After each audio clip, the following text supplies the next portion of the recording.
You know, anybody not born yet? Trying to decide if you want to do this? There you go. No, I was talking to my one of my accountants, and I was showing him what I was doing for one of his clients, and he's like, "Dude, this is scaring me right now because I have 4 kids. One's coming out in November, like a movie, and the other one's 6. And this is just like freaking me out." So it makes sense. Okay, you know, very quickly, I was not the valedictorian kid. I thought I was going to get money by playing by playing football and track.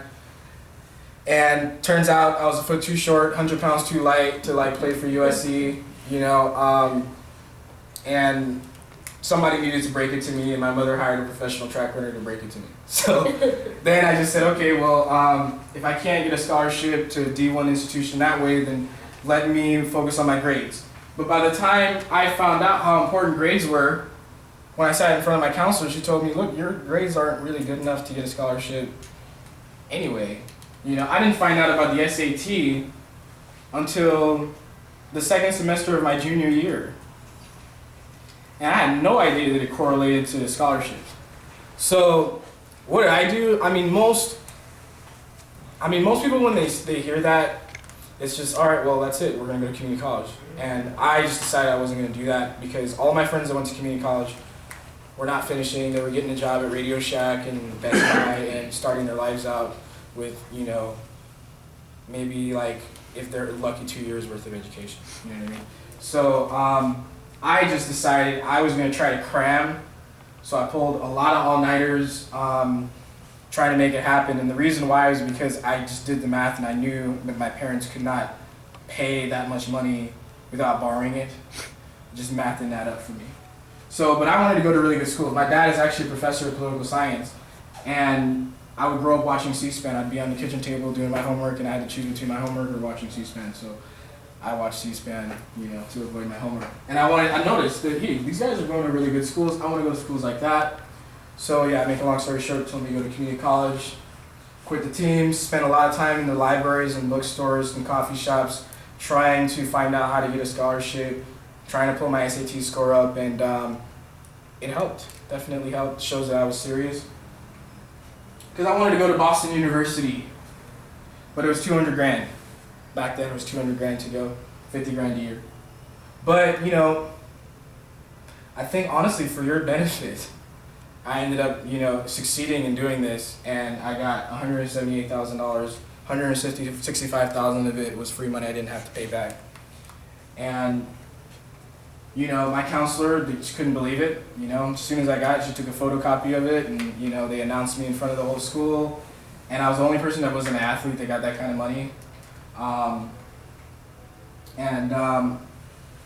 You know, when I graduated, I worked full time, all through college.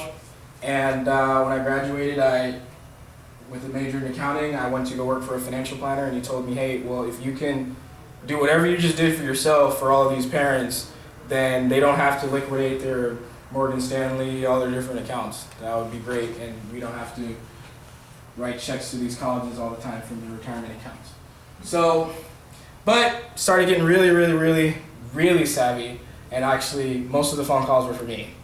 Right, because, you know, obviously if I just saved you like $100,000, you know, and you have 4 kids, I could almost be worth like almost $500,000, you know. So, like Theodore Roosevelt said, a man who has never gone to school may steal the freight car from a freight car, but if he has a university education, he may steal the whole railroad. So I just stole the railroad, stole the show, and started helping people of all different scenarios and situations. And I started actually in Beverly Hills. That's where they put me, to help Beverly Hills clients. And that was very funny because what I realized is that Beverly Hills people have problems too, you know.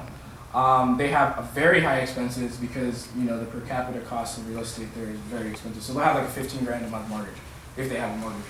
And getting these kinds of results for them. So this is someone they're from San Dimas. So she had a family of 3. First 2 girls, one went to San Bernardino, one went to Cal Poly Pomona. Both of them are full price. And then Nadia is the last one, wants to go all the way across the state, also across the country. I get her $54,000, $217,000. She's been to Bologna, Italy, for a study abroad program. All of it's paid for, you know. This is Alex. I convinced Alex to do an extra year at Johns Hopkins University. He's majoring in engineering, and because he's going to get paid for it too, and he's already automatically accepted into the program because he went there for an undergraduate in this program. So it's about $191,000. They didn't even want to send him to a school this expensive, but once I showed them how much money they can get, then and so he's getting a Johns Hopkins education without student loan debt. So here's what you need to know.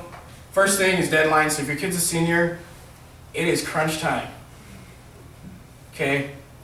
You got 32 days left, and that's the last day to turn in an application to any UC. You don't want to turn it on the last day. Don't even want to turn it on the last 3 days because the site crashes because there's so many people on site. Okay? UCLA received 100,000 applications last year between transfers and freshmen.